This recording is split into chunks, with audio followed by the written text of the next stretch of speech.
Tuhan Allah yang bertakhta di dalam kerajaan surga, terima kasih untuk kesempatan yang Engkau masih berikan kepada kami untuk sama-sama mempelajari sekolah Sabat.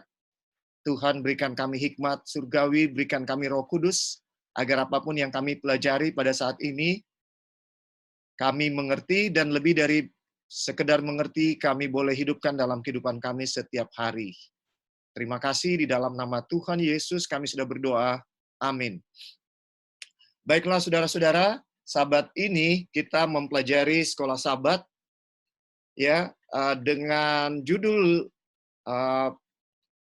penafsiran ya, berhubungan dengan penafsiran. Mengapa perlu ada penafsiran dari dalam Alkitab? Alasan-alasannya ada beberapa ya, kenapa Alkitab itu perlu ditafsirkan. Pertama, Alkitab itu satu dokumen yang sudah sangat tua. Ditulis pertama kali ya oleh Musa itu sekitar tahun 1400 sebelum Masehi. Berarti sudah 3400 tahun yang lalu. Waktunya sudah lama ya. Sedangkan kita hidup sekarang, saudara-saudara, ada kata yang biasa dipakai di tahun 60 atau tahun yang lebih lama ya. Anak-anak muda sekarang udah tidak bisa pahami ya. Sebagai contoh kalau saya bilang kata sampar. Kata sampar di dalam Alkitab banyak anak-anak muda sekarang nggak tahu apa itu sampar. Ya, kemudian contoh lain di dalam Alkitab ada kata contohnya templak ya. Templak mungkin cuma kita yang mengerti. Anak-anak sekarang kalau dibilang apa itu templak, menemplak, mungkin mereka udah nggak terlalu ngerti, nggak terlalu nyambung apa ya templak. Kata-kata Indonesia yang tua bisa dibilang ya, Asia Hadat. Kalau saya bilang Asia Hadat, ada yang masih ngerti nggak apa artinya Asia Hadat? Itu adalah satu kata yang ada di dalam Alkitab terjemahan lama ya. Kita punya Alkitab sekarang terjemahan baru, tapi di terjemahan lama ada kata Asia Hadat. Kalau saya tanya, kebanyakan kita mungkin nggak lagi tahu apa artinya Asia Hadat. Jadi, saudara bayangkan yang baru beda berapa puluh tahun, sudah perlu dijelaskan apa artinya Asia Hadat. Apalagi ini sudah 3400 tahun yang lalu Alkitab itu ditulis. Jadi perlu dijelaskan, perlu, apalagi Alkitab itu Perjanjian Lama ditulis dalam bahasa Ibrani dan sebagian kecil bahasa Aramaik, sementara Perjanjian Baru ditulis dalam bahasa Yunani, ya, bahasa Greka. Jadi saudara bayangkan, kemudian dari kedua bahasa asli, bisa dibilang ketiga bahasa asli Alkitab ini, ya, Alkitab diterjemahkan ke bahasa Inggris. Ya, sesudah diterjemahkan ke bahasa Inggris, baru diterjemahkan ke dalam bahasa Indonesia. Jadi butuh banyak penjelasan. Betul atau tidak, saudara-saudara? Ya, kalau tidak akan sangat sulit ya bagi kita untuk memahami Alkitab itu dengan baik. Jadi perlu dijelaskan sesuatu yang diterjemahkan dari bahasa asli ke bahasa yang lain itu udah butuh penjelasan. Bisa tepat terjemahannya, bisa tidak tepat terjemahannya. Nah, saudara-saudara, ini perlu kita pahami kenapa Alkitab perlu diterangkan. Bayangkan Yesus di dalam dalam Lukas 24 ayat 27. Kalau saudara punya Alkitab, mari kita buka di dalam ya Lukas 24 ayat 27. Lukas 24 ayat 27 firman Tuhan bilang ya, lalu ia menjelaskan ya, kata menjelaskan ini ya itu sama dengan kata menafsirkan ya, sama. Jadi Yesus perlu menjelaskan kepada siapa? Kepada dua orang yang berjalan bersama-sama dengan dia ke Emmaus ya, menuju Emmaus. Dua murid ini sedang gundah gulana karena Mesias yang mereka harapkan akan menjadi pemimpin bangsa Israel ternyata malah disalib. Dan Yesus harus menjelaskan Artinya menjelaskan adalah menginterpretasi. Ya, interpretasi inilah tafsiran, menafsirkan kepada mereka apa itu yang dijelaskan di dalam Perjanjian Lama. Nah, mereka ini adalah orang-orang Ibrani yang mengerti bahasa Ibrani, mengerti Alkitab dalam bahasa asli mereka, tapi mereka sendiri perlu dijelaskan oleh Tuhan Yesus. Ya, saudara-saudara, demi mereka bisa mengerti apa itu yang dijelaskan. Kemudian ada contoh yang lain, ya, juga di dalam Esra, buku Esra ya disebutkan bahwa Esra perlu menjelaskan isi Alkitab waktu Alkitab itu dibaca. Karena yang mengerti itu biasanya adalah imam-imam, saudara. Sedangkan kaum awam tidak mengerti, apalagi pada zaman dulu, Alkitab itu betul-betul eksklusif hanya imam yang punya. Ya, karena belum ada mesin cetak, jadi Alkitab itu nggak banyak. Jadi kita bisa mengerti bahwa mereka perlu dijelaskan kepada orang-orang yang hidup pada waktu itu. Mereka hanya mendengarkan ya apa yang dibaca dan harus dijelaskan oleh Esra dan imam-imam waktu Alkitab itu dibaca. Jadi ini kenapa Alkitab itu perlu ditafsirkan, saudara-saudara, perlu dijelaskan. Kenapa? Karena Alkitab diterjemahkan dan Alkitab adalah satu manuskrip atau dokumen yang sudah sangat langka, yang sudah sangat tua. Jadi Alkitab tentunya perlu dijelaskan, perlu diterangkan apa maknanya, ya. Dan kita perlu memahami bahwa waktu para penterjemah Alkitab menerjemahkan Alkitab, mereka punya 3 filosofi atau 3 pendekatan. Ada para penerjemah yang berpendapat yang penting Alkitab itu dimengerti. Ya, jadi tidak perlu diterjemahkan dari bahasa aslinya. Maksudnya tidak perlu kata per kata, karena bisa saja kalau kata per kata, maka ketika diterjemahkan kita yang tidak mengerti budaya mereka, kita yang tidak mengerti latar belakang mereka, maka kita akan kesulitan untuk memahami Alkitab itu kalau diterjemahkan kata per kata. Jadi ada yang bilang pokoknya mengerti. Maka lahirlah terjemahan Alkitab yang kita kenal dengan bahasa Indonesia sehari-hari. Saudara sudah pernah lihat terjemahan Alkitab bahasa Indonesia sehari-hari? Ya, bahasanya memang digunakan bahasa sehari-hari. Ya, jadi bukan yang ada di dalam bahasa asli Alkitab itu, manuskrip aslinya. Yang penting orang ngerti maksudnya. Ya, dan di Alkitab bahasa Indonesia sehari-hari, ya, kata Sabat kebanyakan diterjemahkan Sabtu. Ya, jadi diterjemahkan langsung Sabat sebagai Sabtu supaya orang ngerti bahwa itu sebenarnya adalah hari Sabtu. Ya, di bahasa Indonesia sehari-hari.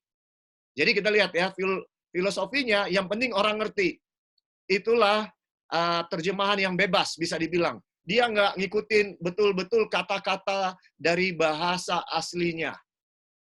Kemudian ekstrim yang satu bilang yang Alkitab itu harus diterjemahkan dengan setia, jadi harus sesuai dengan bahasa apa? Bahasa aslinya. Risiko kalau orang nggak ngerti, ya udah urusan mereka. Ya, itulah Alkitab yang namanya terjemahan harafiah atau terjemahan literal. Itu juga sudah ada di dalam bahasa Indonesia. Ya, resikonya kalau kita orang awam nggak ngerti, kita baca Alkitab itu, bisa-bisa kita nggak ngerti apa yang dimaksud. Karena dia terjemahkan semua bahasa aslinya, per bahasa aslinya. Nama Tuhan pun sesuai dengan bahasa aslinya, Elohim. Ya, nggak ada kata Tuhan, tapi langsung kalau itu Elohim langsung diterjemahkan Elohim atau Yahweh, langsung diterjemahkan seperti itu. Saudara sudah pernah lihat Alkitab seperti itu? Alkitab terjemahan literal, ya, langsung di bahasa Indonesia sudah ada. Belum terlalu lama ya, berapa tahun yang lalu sudah dicetak dan dibuat. Itu adalah ekstrim yang satu. Jadi saudara mengerti kan bahwa yang satu pokoknya bahasa aslinya kita harus setia, kita tidak boleh terjemahkan kata yang nggak ada di bahasa aslinya. Cuma masalahnya di dalam bahasa asli, kadang-kadang kalau kita mau terjemahkan kata per kata, maka ada kalimat yang sepertinya kurang masuk, ya. Jadi itulah dilema dari para penterjemah Alkitab. Nah, yang paling di tengah-tengah bisa dibilang dia tidak menghilangkan sama sekali bahasa asli, tapi dia juga mengakomodir yang penting orang ngerti. Jadi dia di tengah-tengah, ya. Jadi itulah semua versi Alkitab. Ada yang liberal, pokoknya orang ngerti, ada yang moderat, ada yang konservatif, pokoknya harus sesuai bahasa asli. Ya, sampai di sini ada pertanyaan saudara-saudara soal terjemahan Alkitab, versi Alkitab. Intinya, saudara, walaupun kita nggak tahu bahasa asli, bagusnya kita bandingkan beberapa versi, ya. Jangan cuma pakai satu versi, ya, supaya kita bisa lihat, oh ini sebenarnya maksudnya ini. Dibandingkan, ya, karena dari bahasa asli untuk diterjemahkan kepada suatu bahasa, kadang-kadang penterjemah itu harus memilih, ada 3 atau 4 pilihan yang bisa ditafsirkan dari ayat bahasa aslinya. Kalau dia multi tafsir, bisa ditafsirkan 2-3 terjemahan, ya, 2-3 terjemahan. Maka kalau kita punya 2-3 terjemahan, maka itu lebih baik. Ya, saudara paham yang saya sampaikan? Kalau ada yang kurang paham, saya mau jelaskan lagi sehubungan dengan terjemahan. Di bahasa Inggris banyak banget terjemahannya. Di bahasa Indonesia dulu cuma ada terjemahan lama, terjemahan baru, ya. Sekarang ada terjemahan literal, ya. Ada bahasa Indonesia sehari-hari, ya.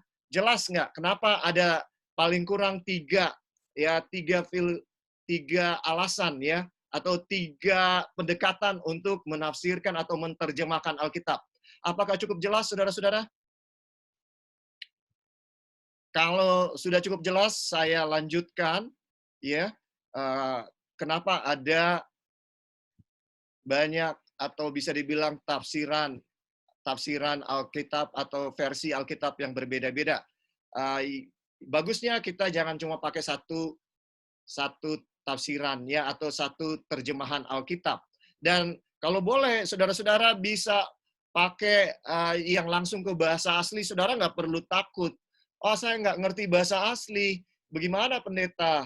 Nggak perlu takut, karena ada yang namanya concordance-nya, ya, yang namanya concordance. Dan ini penting, saya mau tunjukkan bahwa ini penting, ya. Saya mau share screen bahwa kita menggunakan yang bahasa asli itu penting banget, ya, buat kita. Saudara lihat di layar saudara ada screen, di share screen di sini. Ini adalah software Alkitab yang saya pakai. Di sini Alkitab yang muncul ini namanya terjemahan baru, ya. Ada banyak terjemahan, walaupun saya nggak download semua. Tapi kalau saudara lihat di sini terjemahan baru, ya, bahasa Indonesia. Oke, sekarang kita pergi kepada Markus 7 ayat 19. Ya, saya mau bilang bahwa kenapa ini penting untuk kita tahu dan kuasai. Di dalam Markus 7 ayat 19, saudara perhatikan, ya. Ayat ini bilang, karena bukan masuk ke dalam hati, tetapi ke dalam perutnya, lalu dibuang di jamban. Dengan demikian, ia menyatakan sebuah makanan halal. Di dalam Markus 7 ayat 19, saudara lihat kalimat terakhir disebutkan, dengan demikian, ia di sini katanya Yesus menyatakan sebuah makanan halal.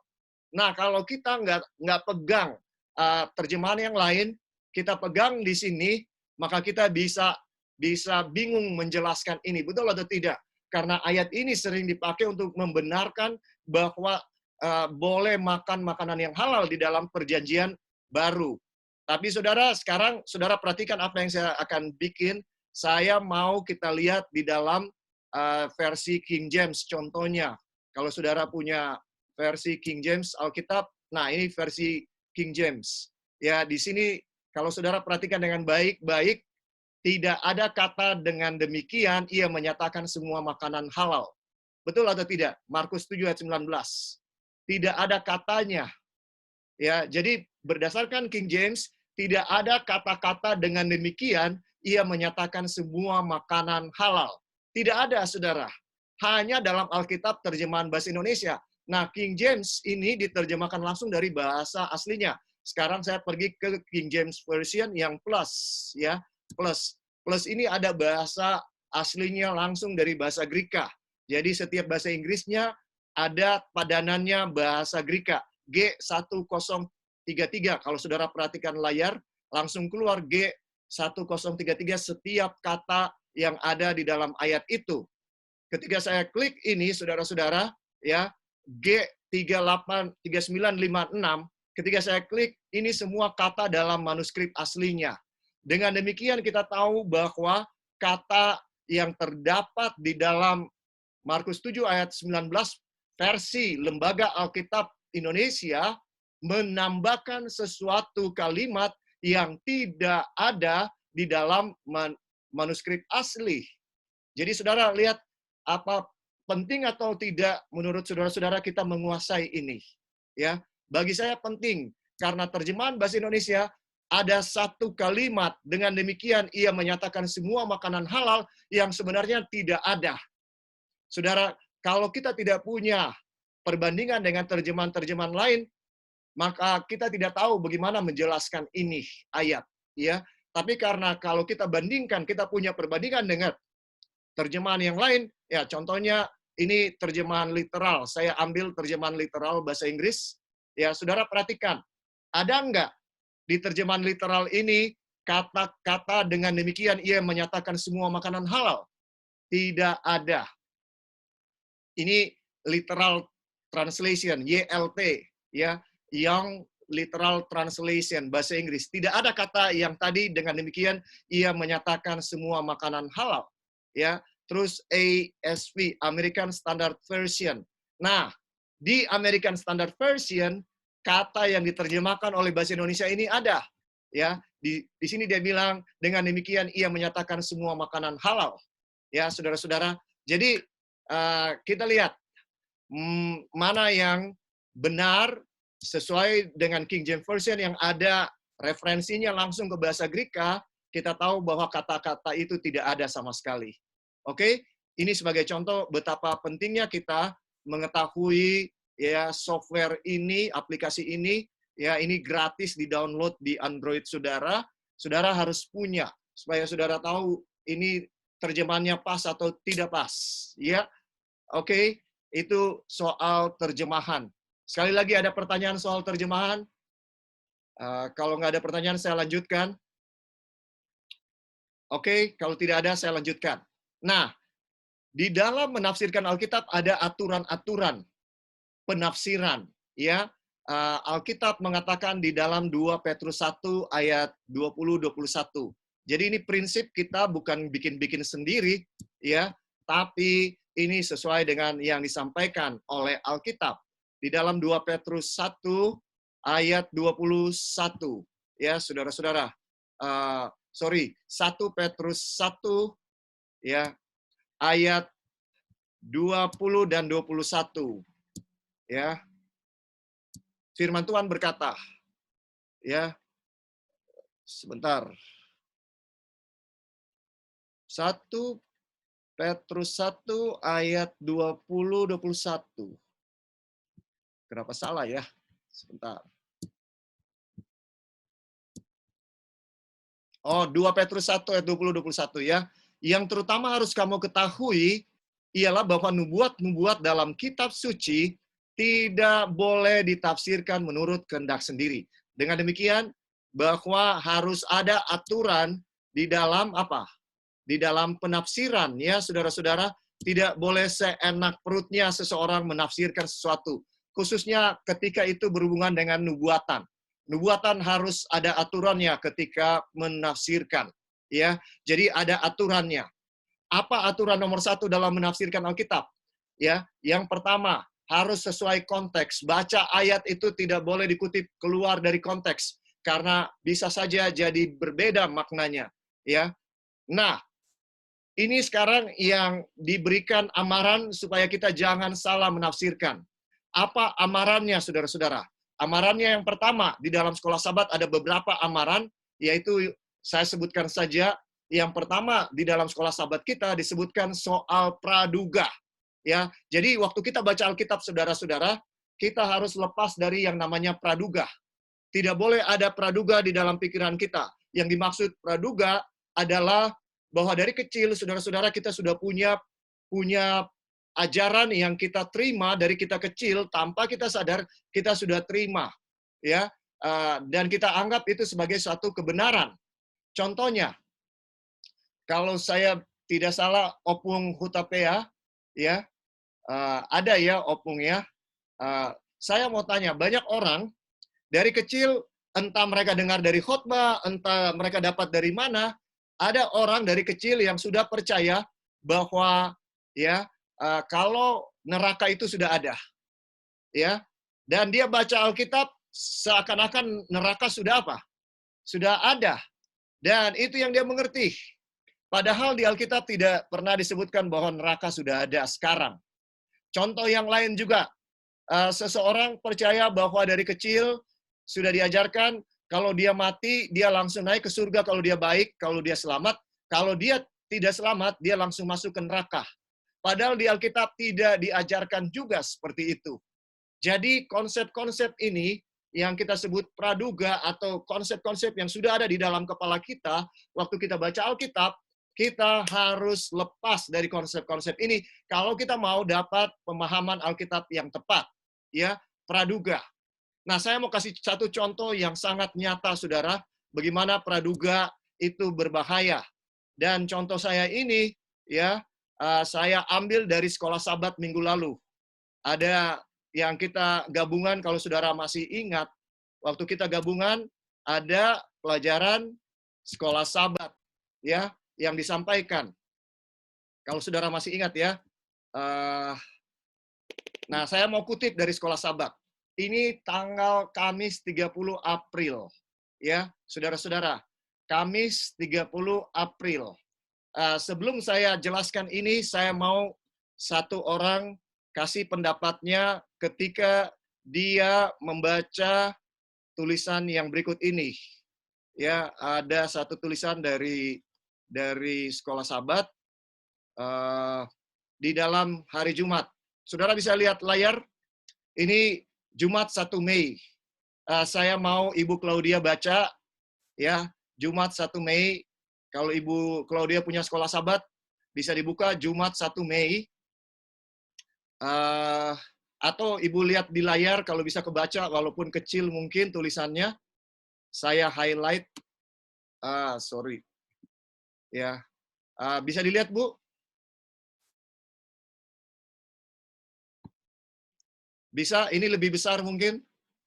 Saya mau Ibu baca yang di bawah sekali.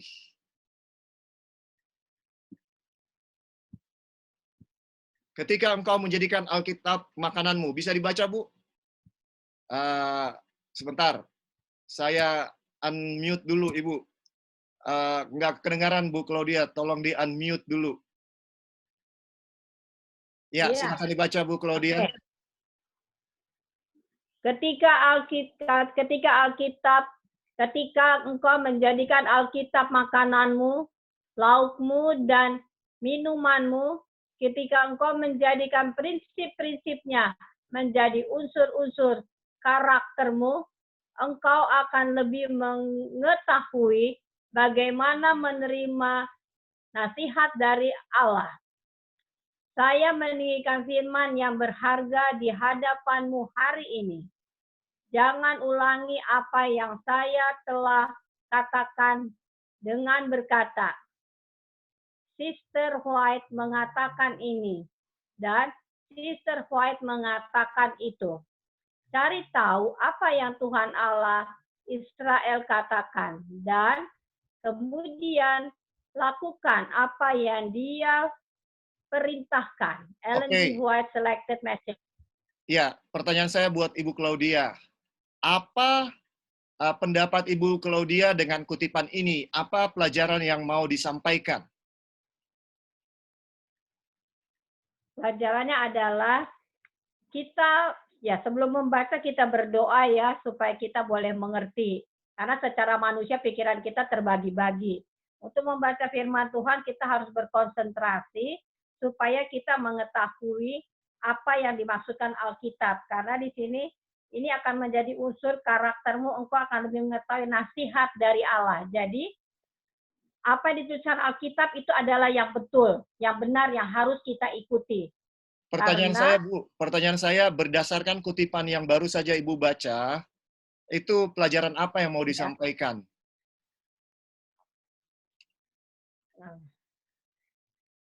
Oh, pelajarannya adalah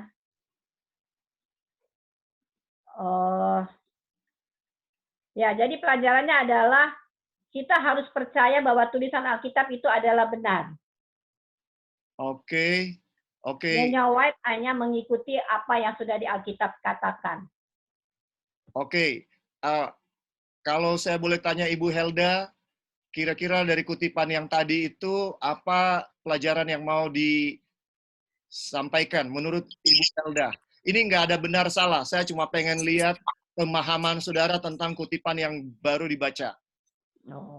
Jadi kalau menurut saya dengan bacaan ini, apabila firman Tuhan itu atau Alkitab itu kita jadikan makanan kita sehari-hari dalam hal kerohanian, jadi kita pegang kebenaran Alkitab itu, jadi bukan karena kata orang, kata pendeta, tetapi memang firman yang mengatakan itu adalah, firman adalah makanan pokok kita.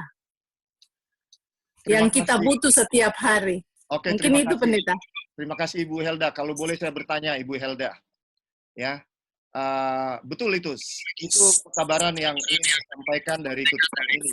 Tapi kalau saya boleh bertanya sekarang, apakah kita boleh mengutip Ellen White atau tidak boleh? Berdasarkan kutipan ini. Boleh. Bisa pendeta. Kita kutip kita kutip apa yang dituliskan Ellen G. White. Tapi bukan kita mengatakan bahwa itu perkataan Ellen White. Tetapi itu adalah perkataan daripada Yesus yang dituliskan oleh Ellen White. Jadi bukan kata-katanya Ellen White sendiri. Oke, Ibu Claudia. Ya. Ibu Claudia, berdasarkan kutipan ini, apakah kita boleh kutip Ellen White atau tidak? Boleh, karena Ellen White berdasarkan Alkitab tulisannya. Oke. Apakah ada pendapat yang bertentangan dengan Ibu Helda dan Ibu Claudia? Bertentangan maksudnya? Maksudnya dia akan ambil dari kutipan ini bahwa kita tidak boleh kutip Ellen White. Karena di sini Nyonya White bilang sendiri, ya, jangan bilang Sister White mengatakan ini, jangan bilang Sister White mengatakan itu. Iya kan, di kutipannya dibilang begitu. Ya. Jangan ulangi apa yang saya telah katakan. Dengan berkata, Sister White mengatakan ini, Sister White mengatakan itu. Oh, ya. Ketika engkau menjadikan jadi jangan kita seakan-akan kita mau membela diri dari perkataan seseorang, kita mengambil kutipan Sister White, membenarkan perkataan orang tersebut. Nah, saudara-saudara, kenapa saya singgung ini, saudara-saudara? Karena banyak orang menggunakan kutipan ini untuk bilang, Nyonya White sendiri bilang, jangan dia dikutip-kutip. Ya, kenapa kita sering kutip-kutip Ellen White, sedangkan dia sendiri bilang jangan. Ya, saudara lihat ya, praduga menentukan tafsiran.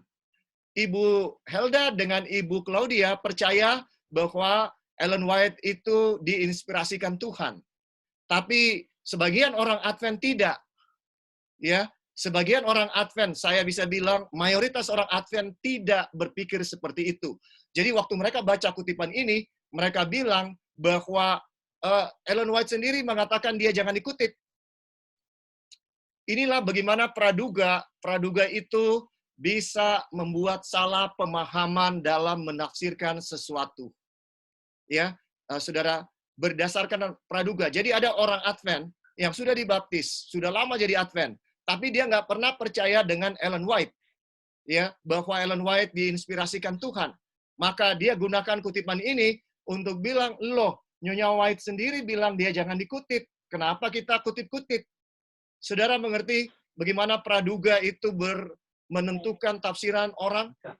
Ya, sekarang saudara-saudara, saya mau pergi kepada yang ditulis di sekolah Sabat, ya, Ya, hari Kamis ada. hari Kamis, tanggal 30, ya, 30 Tapi yang April. terakhir. Ya, saudara lihat di screen-nya, di sini dibilang, ya, ada satu Ellen G. White. kalimat, ya, yang saya highlight, saudara lihat yang warna biru, ya.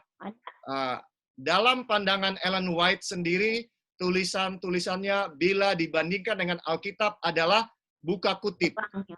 Terang yang lebih kecil untuk menuntun pria dan wanita kepada terang lebih besar, yaitu Alkitab. Terus dikasih kutipannya.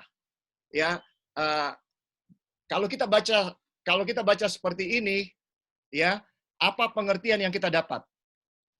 Bahwa Ellen White mengatakan tulisan-tulisannya itu adalah terang kecil, Alkitab itu terang besar. Betul? Betul atau tidak, saudara-saudara? Dan ini yang dijelaskan juga minggu lalu oleh pendeta, ya, pendeta Jemaat Anggrek, ya, Ucok Marbun. Tapi saya mau bilang saudara-saudara, ya, bahwa mari kita lihat kutipan aslinya. Ini di sekolah Sabat seluruh dunia. Jadi ini sangat serius. Ini sangat mengganggu hati saya, saudara-saudara. Mengapa? Saudara bisa lihat bahasa ini kan yang dikutip, saya taruh lagi ya, yang dikutip di sekolah Sabat paling atas. Kemudian saudara perhatikan, ya, yang di bawah ya. Ini adalah satu summary dan conclusion atau konklusi daripada kutipan ini, ya.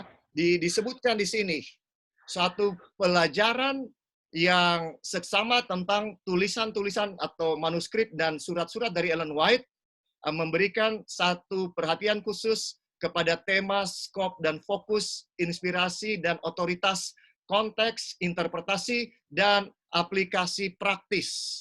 Ya, saya lewatin, kemudian saya mau poinnya yang utama adalah, ya, dari perspektif otoritas ilahi, tulisan-tulisan nubuatannya mempunyai otoritas yang sama dengan nabi-nabi yang tidak ada tulisannya dalam Alkitab.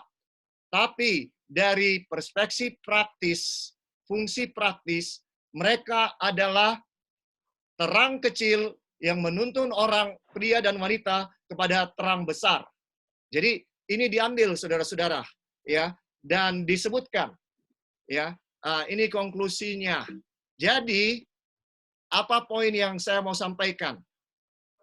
Ya, kutipan yang saudara dapat di sekolah Sabat, ya, ini dikutip aslinya dari Review and Herald Januari 20, 1903. Ini aslinya. Nah, saudara lihat yang saya sudah highlights, ya, dengan kuning. Saudara lihat di sini ada yang namanya subheading. Ellen White menyebut tulisannya sebagai terang kecil. Apakah itu Ellen White yang sebutkan? Atau itu pendapat dari yang mengumpulkan manuskrip ini? Menurut saudara, apakah ini termasuk kutipannya atau tidak? Sister White yang katakan. Tidak, Ibu Claudia. Ini sama dengan di Alkitab ada perikop. Perikop, judul perikop. Judul perikop itu tidak ada dalam manuskrip bahasa asli. Tapi ditambahkan oleh Lembaga Alkitab Indonesia. Kadang-kadang itu tepat, kadang-kadang tidak tepat. Itu tidak diinspirasikan. Itu tidak ada dalam bahasa aslinya. Apa yang saya coba sampaikan, saudara-saudara? Kutipan yang ada di sekolah Sabat yang mengatakan Ellen White menyebut tulisannya itu adalah terang kecil, itu tidak ada dalam tulisan Ellen White sendiri. Tidak ada. Ya, ini sangat berbahaya karena mengajarkan kepada gereja sesuatu yang salah. Nah, kenapa bisa begitu? Karena sudah ada praduga waktu membaca tulisan Ellen White. Bahwa, ya kalau saudara lihat ini subheading semua. Ini adalah kesimpulan dari kutipan. Ya, itu bukan tulisan Ellen White. Apakah Ellen White bisa tulis dengan kata-kata, ya, Ellen White, jadi saya misalnya, Roy Pitoy menyebut tulisan Roy Pitoy adalah terang kecil. Apa bisa Boleh. begitu, saudara? Enggak. Iya kan? Jadi, saudara lihat, ini adalah satu kesimpulan dari satu paragraf yang dibaca. Dan sayangnya, ini dianggap sebagai kutipan. Padahal ini bukan suatu kutipan, saudara-saudara. Ya, kesimpulan dari penulis dan kesimpulan dari yang mengcompile, ya, yang mengumpulkan kutipan-kutipan ini, itu kesimpulan dari mereka. Tapi yang saya mau sampaikan itu bukan tulisan Ellen White. Jadi ada satu kesalahan yang di sini, ya, saudara-saudara. Apa kesalahannya? Kesalahannya adalah bahwa, ya, ini kalau saudara lihat, ya, satu slide lagi, bahwa, ya, Nyonya White tidak katakan, ya, yang kutipan Nyonya White adalah sedikit perhatian diberikan kepada Alkitab, ya, yang menuntun pria dan wanita, ya, saudara-saudara. Jadi dengarkan, tidak ada Ellen White menyebut bahwa tulisannya itu adalah terang kecil. Nah, saudara, saya akan buktikan. Ini tulisan daripada Ellen White sendiri, ya. Tulisan Ellen White soal terang kecil, terang besar. Dengan kedatangan Kristus yang pertama, inilah era kemuliaan dan terang besar. Tetapi adalah dosa tidak berterima kasih untuk menolak dan melecehkan terang kecil, karena terang yang lebih besar telah datang. Jadi, Nyonya White menyamakan terang besar dengan siapa? Dengan Kristus. Mereka yang menolak berkat dan kemuliaan pada era bangsa Yahudi tidak siap untuk diberkati dengan pemberitaan Injil. Cahaya kemuliaan Bapa dan keindahan dan kesempurnaan hukumnya yang kudus hanya dapat dimengerti dengan pengorbanan di Kalvari oleh anaknya yang kekasih, tetapi pengorbanan itu tidak berarti ketika hukum Allah ditolak. Saudara, kalau kita baca dari kutipan ini, kita dapati kesimpulan bahwa yang dimaksud oleh Ellen White terang kecil itu adalah Alkitab Perjanjian Lama yang ditulis semua intinya menuju kepada Yesus, sedangkan terang besarnya adalah Yesus. Ya, kemudian kutipan berikutnya untuk membuktikan hal ini, ya, di dalam Kerinduan Segala Zaman halaman 220.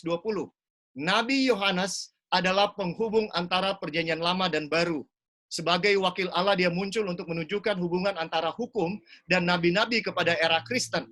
Dialah terang kecil yang akan diikuti oleh terang yang besar.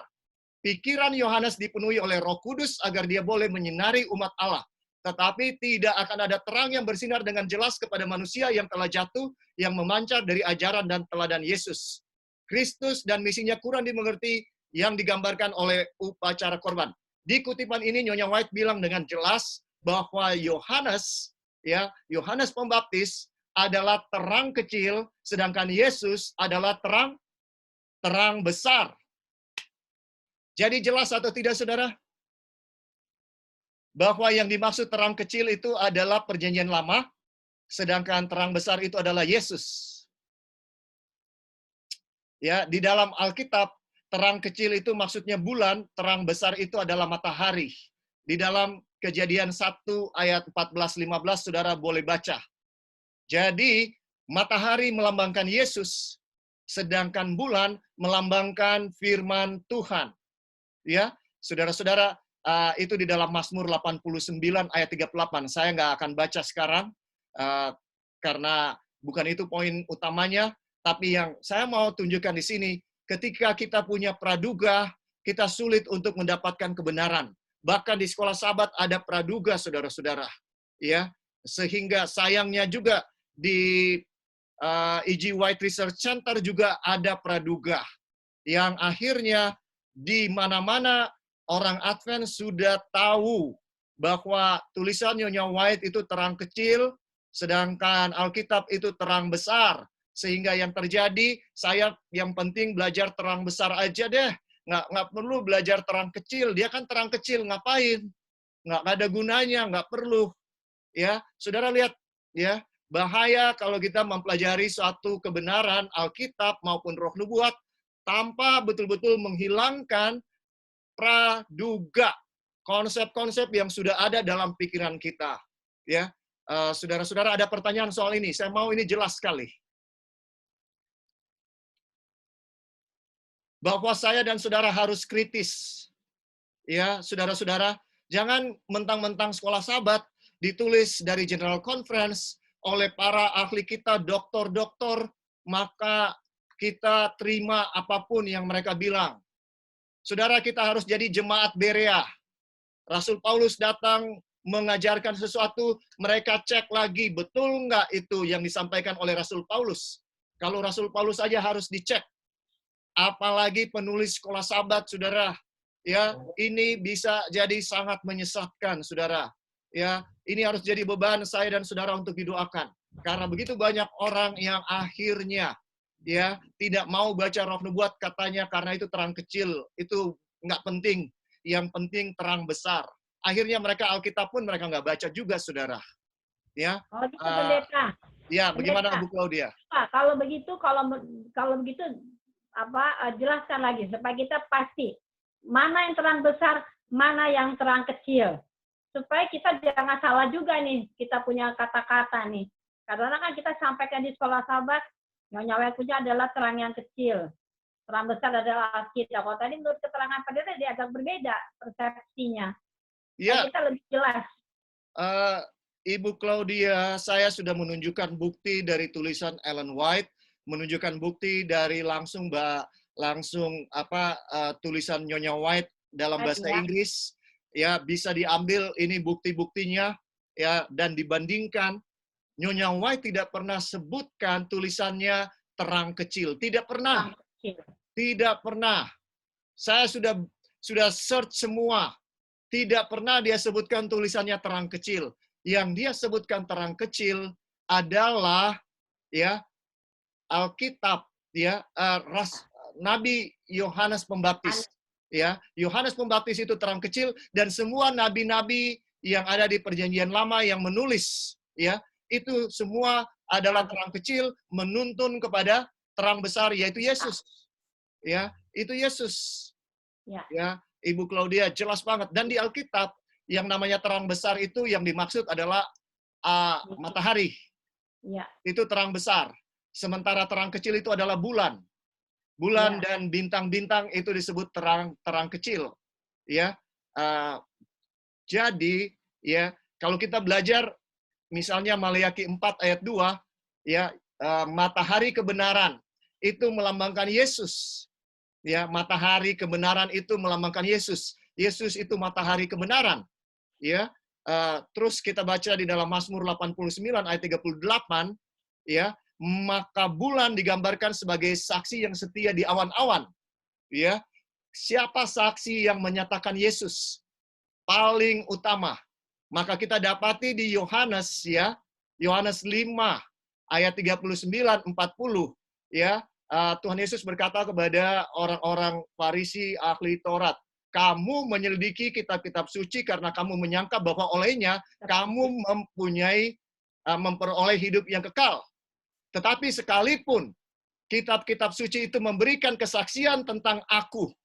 Jadi disebutkan kitab suci memberikan kesaksian tentang siapa? Tentang Yesus.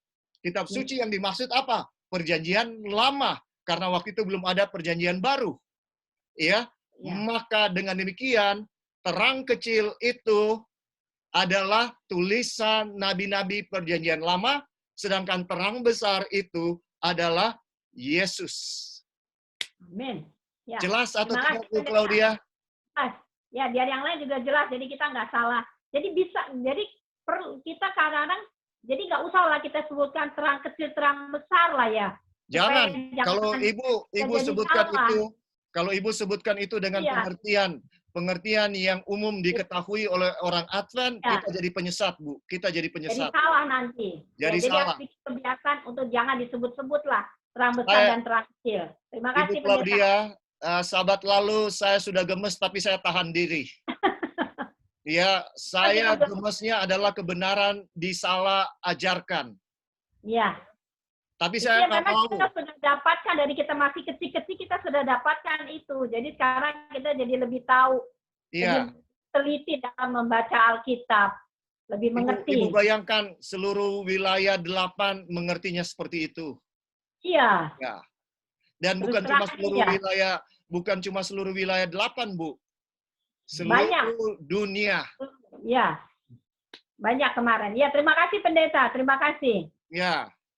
Jadi saudara-saudara, praduga itu berbahaya sekali. Ya, dalam menafsirkan Alkitab, kalau kita punya praduga itu sangat berbahaya. Kita harus hilangkan segala praduga kita supaya kita bisa memahami.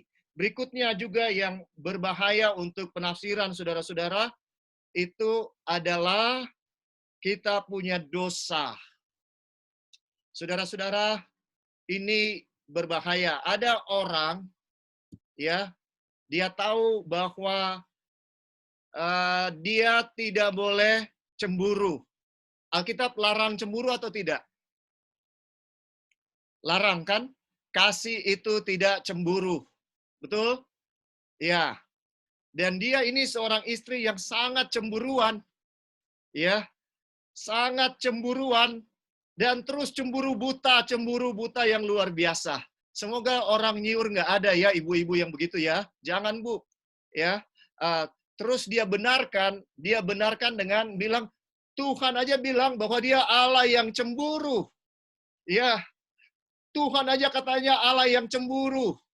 Iya kan? Saudara, saya mau bilang salah besar ya. Jangan benarkan perbuatan dosa kita ya dengan menggunakan Alkitab. Itu dosa besar, Saudara. Kalau memakai Alkitab untuk membenarkan dosa. Ya.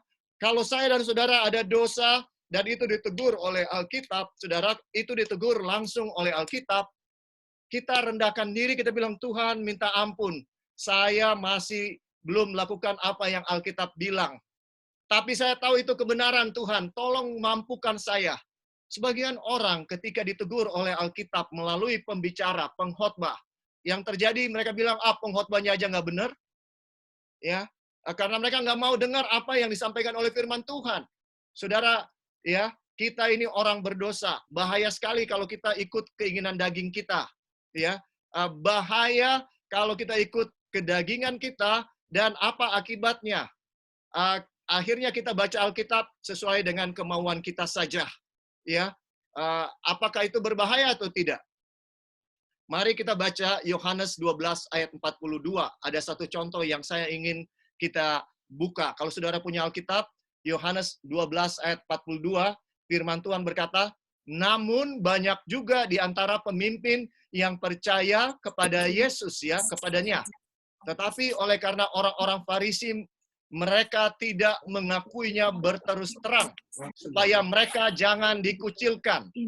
Sebab mereka lebih suka akan kehormatan manusia daripada kehormatan Allah. Ya, saudara dengarkan. Ya, di sini dibilang ada sebagian pemimpin yang percaya juga kepada Yesus. Sebenarnya mereka percaya kepada Yesus. Wah, Yesus ini Mesias. Betul, dia ada Mesias. Ya, tetapi saudara-saudara, yang terjadi mereka takut untuk dikucilkan. Mereka takut untuk dikucilkan sehingga mereka menolak untuk percaya kepada siapa? Kepada Yesus. Akhirnya mereka binasa. Saudara, jangan kita baca Alkitab sesuai dengan kedagingan kita. Sekarang ini banyak juga orang Kristen yang bilang gay dan lesbi boleh. Alkitab katanya bilang gay dan lesbi boleh. Ya, bahkan para pendeta katakan seperti itu. Saudara percaya atau tidak? Bahwa Alkitab mengizinkan gay dan lesbi? Tidak, Ibu Claudia sudah goyang kepala, tidak. Tapi ada doktor-doktor Alkitab mengatakan demikian. Ya, gay dan lesbi boleh. Walaupun diputar-putar kalimatnya indah, tapi intinya begitu.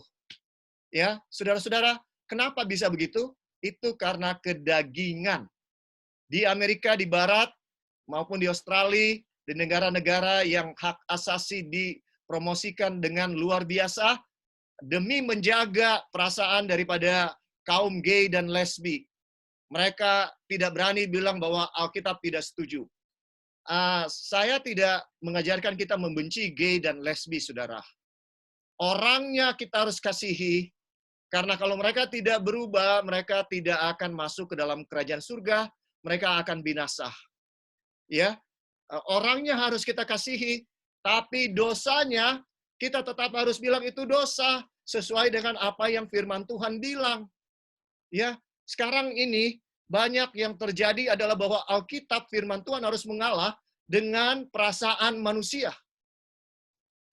Ya, betul atau tidak saudara-saudara? Secara jujur. Bahwa sekarang ini banyak sekali yang terjadi adalah bahwa firman Tuhan itu harus mengalah dengan perasaan manusia. Janganlah yang keras-keras katanya. Janganlah yang ekstrim-ekstrim. Saudara, saya mau bilang ya, bahwa kebenaran jadi ekstrim itu pekerjaan setan. Kebenaran jadi ekstrim. Kenapa? Karena kita sudah begitu jatuh. Kita sudah begitu duniawi. Sampai kebenaran yang kecil sedikit pun dianggap itu sudah apa? Sudah ekstrim. Kita sudah jatuh jauh. Begitu jauh sehingga walaupun hanya kebenaran yang bisa dibilang masih belum yang besar sekali, kita sudah anggap itu ekstrim. Ya, kita sudah anggap itu ekstrim. Jadi, saudara, jangan menafsirkan Alkitab sesuai dengan kedagingan. Kalau kita belum mampu lakukan apa yang disampaikan oleh firman Tuhan, tetap kita bilang firman Tuhan bilang seperti itu ada tertulisnya seperti itu, tapi dengan kasih karunia Tuhan saya berusaha untuk melakukan. Saya belum mampu lakukan. Lebih baik kita katakan seperti itu daripada kita benarkan perbuatan kita. Seakan-akan Alkitab setuju. Ya, akhirnya kita punya Alkitab versi kita sendiri. Betul atau tidak? Banyak orang baca Alkitab ya dan punya Alkitab versi sendiri. Apa maksud saya dengan bilang versi sendiri? Dia cuma baca Alkitab yang tidak menemplak dia punya dosa. Dilewatin semua yang menemplak dosanya. Ya, kalau saya dan saudara pilih-pilih firman Tuhan seperti itu, maka saya mau sampaikan kepada saudara, kita tidak akan dapat kebenaran, saudara. Kita tidak akan dapat kebenaran. Yang kita dapat adalah penyesatan terhadap diri sendiri. Ya, kalau saya dan saudara tidak mencintai kebenaran, apa artinya mencintai kebenaran? Kita terima apa yang dibilang oleh Alkitab apa adanya. Itu artinya mencintai kebenaran. Jangan kita cuma mau baca Alkitab yang sesuai dengan kedagingan kita. Maka nggak ada manfaat daripada mempelajari Alkitab seperti itu. Ya, kita tidak akan pernah mendapatkan kebenaran dengan cara seperti itu. Oke, ada pertanyaan saudara sampai di sini? Ya, saya lihat jamnya sudah hampir 10:30. Ya, pemimpin sekolah Sabat, apakah sudah ada Ibu Jublina? Ya, ada pertanyaan saudara? Tamu-tamu kita juga, kalau mau bertanya silakan. Ya, selamat Sabat kepada tamu-tamu kita yang sudah bergabung dengan kita. Ya, ada yang mau bertanya, jangan ragu-ragu saudara, ini soal kebenaran. Ya, ini kesempatan. Bagaimana? Soal budaya, ya di Perjanjian Lama itu budayanya Ibrani, Perjanjian Baru itu Yunani. Ya, perlu juga kita tahu, ya, tapi sebenarnya kalaupun kita tidak tahu pekabaran inti dari Alkitab itu, tidak akan kehilangan maknanya yang berhubungan dengan keselamatan. Ya, hal-hal yang sedikit kalau kita punya keuntungan untuk tahu bahasa aslinya ataupun budaya aslinya, ya itu akan menolong. Tapi itu bukan satu yang sangat esensial sehubungan dengan keselamatan. Ya, contohnya Firaun dikeraskan hatinya, ada di sekolah Sabat disebutkan ya. Itu adalah budaya Ibrani yang segala sesuatu, yang cara berpikir mereka adalah segala sesuatu yang tidak dilarang oleh Tuhan, itu berarti Tuhan yang lakukan. Ya, saudara-saudara, segala sesuatu yang tidak dicegah oleh Tuhan, itu berarti Tuhan yang lakukan. Ya, sehingga semua disebutkan penyakit atau pembunuhan, ya, berasal dari Tuhan di dalam Alkitab. Karena Tuhan yang memegang kehidupan, ya. Padahal sebenarnya bukan Tuhan yang membunuh manusia, saudara. Bukan Tuhan, ya. Tapi setan. Dari mana saya bisa lakukan itu? Ingat, ya, bahwa setan bisa membunuh kalau diizinkan oleh Tuhan, ya. Dia bisa membunuh kalau diizinkan oleh Tuhan. Dan ada contoh di dalam Alkitab. Banyak bahwa setan yang membunuh. Tetapi di dalam perjanjian lama, karena itu cara berpikir mereka, maka mereka bilang itu Tuhan yang apa? Yang bunuh. Ya, demikian adanya. Tapi saya tidak percaya bahwa Tuhan pembunuh, ya, walaupun di perjanjian lama, ya, sekalipun. Saya tidak percaya. Karena ada ayat yang mengatakan bahwa setanlah pembunuh manusia dari awalnya. Yohanes 8 ayat 44. Itu dasar saya untuk menyatakan bahwa, ya, yang merupakan pembunuh itu adalah setan. Ya, ini sehubungan dengan COVID, saudara. Karena banyak orang juga, ya, yang mengatakan bahwa COVID, dan bahkan pemimpin agama, pendeta-pendeta juga, ya, pemimpin-pemimpin agama mengatakan bahwa COVID-19 dibuat atau diciptakan oleh Tuhan. Sama sekali tidak benar, ya. Sama sekali tidak benar. Buat apa Tuhan bikin COVID hanya untuk membuat manusia menderita dan mati? Sedangkan nafas hidup itu dari Dia. Kalau Dia stop nafas hidup, mati kita semua. Nggak perlu susah-susah kirim virus untuk menyiksa manusia. Dan Tuhan bukan penyiksa, saudara-saudara. Ya, jadi saudara-saudara, jangan percaya bahwa, ya, bahwa Tuhan yang menciptakan COVID-19. Oke? Ada pertanyaan saudara-saudara? Saya pendeta. Oke, iya Pak Teddy, silakan. Tadi kalau punya pendeta bilang kita jangan menafsirkan Alkitab berdasarkan pemikiran kita sendiri. Nah, pertanyaan saya adalah, kalau begitu di dalam kehidupan kita, apa yang akan kita pegang, ya kan? Kalau bukan dari Alkitab itu sendiri secara firman Tuhan. Mohon maaf, karena tadi kan kita bicara mengenai yang tadi pendeta jelaskan sehubungan dengan masalah terang besar atau terang kecil. Saya tidak akan pernah mempermasalahkan seperti itu. Tetapi ketika ada hal-hal yang mungkin akan menjadi satu hal yang mungkin jadi kontroversial, tentu itu pasti akan ditanyakan. Karena kenapa? Mohon maaf, orang pasti akan bertanya, saya kan dapat dari Alkitab. Jadi kebenaran mana yang akan saya pegang kalau bukan dari Alkitab yang kita percayai seperti itu. Itu saja. Terima kasih, Pendeta. Oke, terima kasih pertanyaannya, Saudara Kedi. Saya harus luruskan, ya. Saya tidak pernah bilang bahwa kita tidak boleh menafsirkan Alkitab menurut pikiran kita. Tentunya waktu kita baca, ya kita pakai pikiran kita. Yang saya bilang adalah bahwa kita tidak boleh menafsirkan Alkitab menurut kedagingan kita. Itu yang diajarkan oleh sekolah Sabat pada hari Rabu, yaitu dosa. Ya, karena kita ini sudah berdosa, saudara-saudara, pikiran kita juga sangat dipengaruhi oleh keberdosaan kita. Jadi saya luruskan, ya, Saudara Kedi.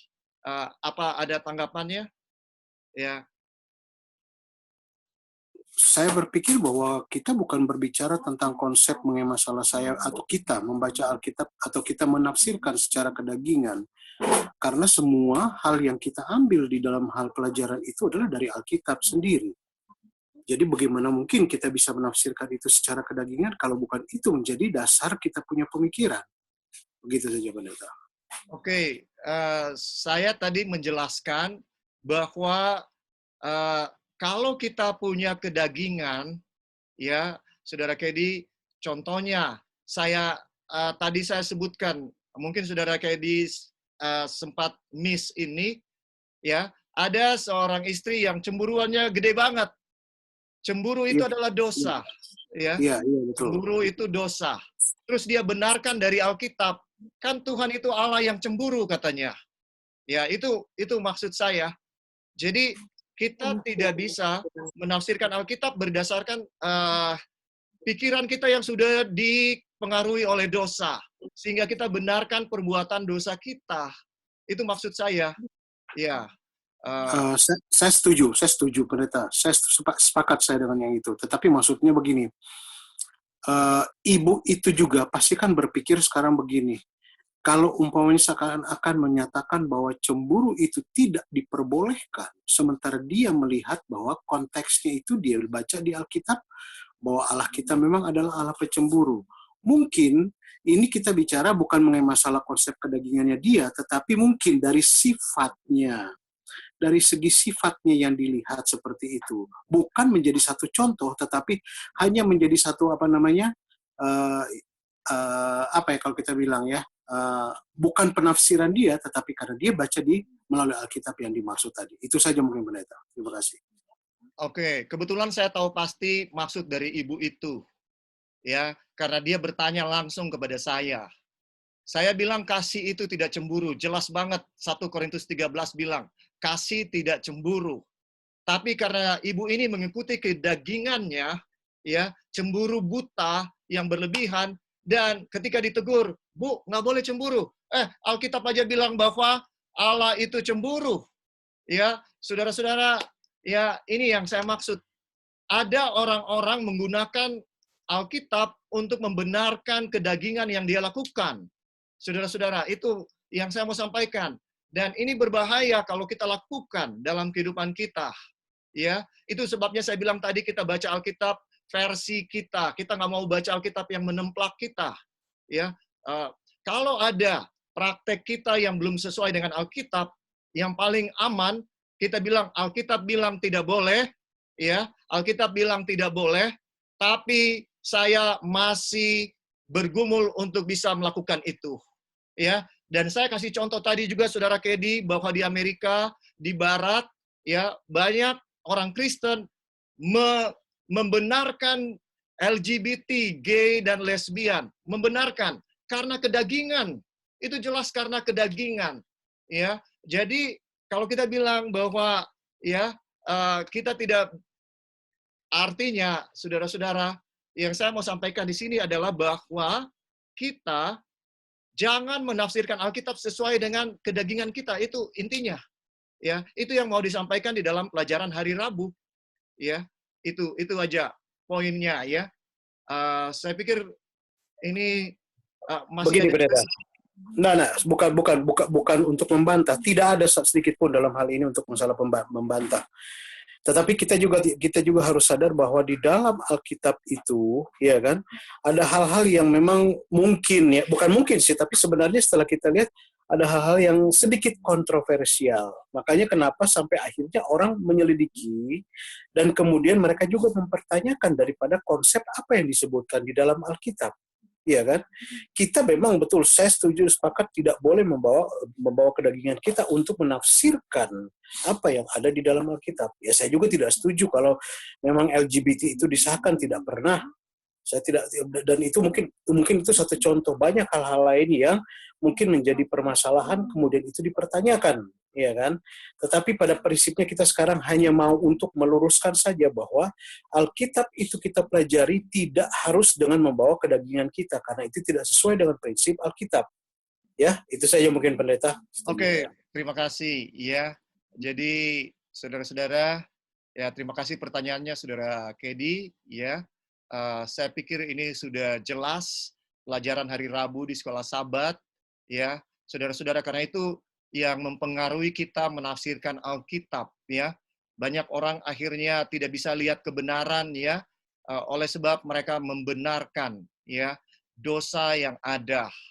Jadi akhirnya Alkitab tidak bisa dimengerti dengan tepat ya, dan itu sebabnya banyak sekali ajaran-ajaran yang bertentangan dengan Alkitab, tapi itu yang dipercayai oleh orang banyak. Ya, saya sudah kasih contoh juga tadi soal neraka. Alkitab tidak pernah mengajarkan bahwa sekarang sudah ada neraka, tapi sangat sulit untuk meyakinkan kepada orang yang dari kecil dia sudah percaya seperti itu, ya, dan sesudah besar dia masih tetap percaya seperti itu.